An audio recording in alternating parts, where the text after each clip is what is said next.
सराज विधानसभा क्षेत्र में 30 जून को आई आपदा के बाद बंद पड़े स्कूलों को 14 दिनों बाद आज फिर से सुचारू कर दिया गया है। सराज घाटी के 9 स्कूलों को छोड़कर बाकी सभी स्कूलों और सभी शिक्षण संस्थानों को खोल दिया गया है। सराज घाटी में प्राइमरी, मिडिल, हाई और सीनियर सेकेंडरी स्कूलों की संख्या 100 के करीब है। इनमें से 9 स्कूलों को छोड़कर बाकी सभी स्कूलों को खोला गया है। इस बीच नेता प्रतिपक्ष जयराम ठाकुर आज सुबह बक्सियाड स्कूल पहुंचे और बच्चों से मुलाकात की। इस दौरान उन्होंने बच्चों का हौसला बढ़ाया और उन्हें खूब मेहनत करके आगे बढ़ने का संदेश दिया। जयराम ठाकुर ने कहा कि हाल ही में हुई बारिश से सराज घाटी को काफी नुकसान पहुंचा है। उन्होंने कहा कि सभी व्यवस्थाओं को धीरे धीरे सुचारू किया जा रहा है।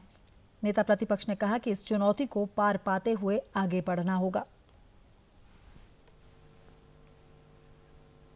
बारिश के कारण नुकसान जिस प्रकार का हुआ था, उस कारण से बच्चों की सुरक्षा के लिए ये आवश्यक हो गया था कि हमारे जो स्कूल चल रहे हैं उनको थोड़ी देर के लिए रोका जाए और अब उनको आज से फिर से खोलने का एक फैसला हुआ है। लेकिन मेरा ये भी मानना है कि अब हम एक जगह रुक करके खड़े नहीं हो सकते हैं, आगे बढ़ना है। ज़िंदगी का नाम आगे बढ़ना ही है और ऐसी सूरत में धीरे धीरे जहाँ रेस्टोरेशन वर्क्स हमारे, जहाँ सड़कें रिस्टोर हो रही हैं, वाटर सप्लाई रिस्टोर हो रही है, पावर सप्लाई रिस्टोर हो रही है, तो वहाँ हमको अब धीरे धीरे जो है नॉर्मल लाइफ की दिशा में आगे बढ़ना है।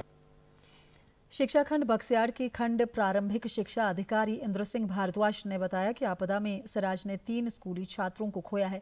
ये बच्चे अपने परिजनों सहित मलबे के साथ बह गए, जिनका अभी तक कोई सुराग या कोई पता नहीं चल पाया है।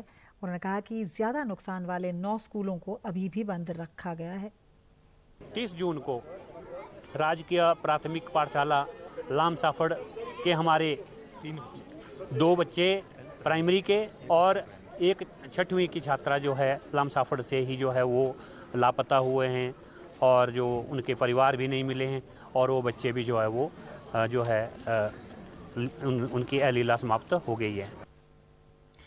वहीं स्कूल के विद्यार्थियों ने बताया कि लंबे समय के बाद स्कूल खोलने की खुशी तो है, लेकिन आपदा के कारण हुई स्कूलों की हालत देखकर उन्हें दुख भी हो रहा है।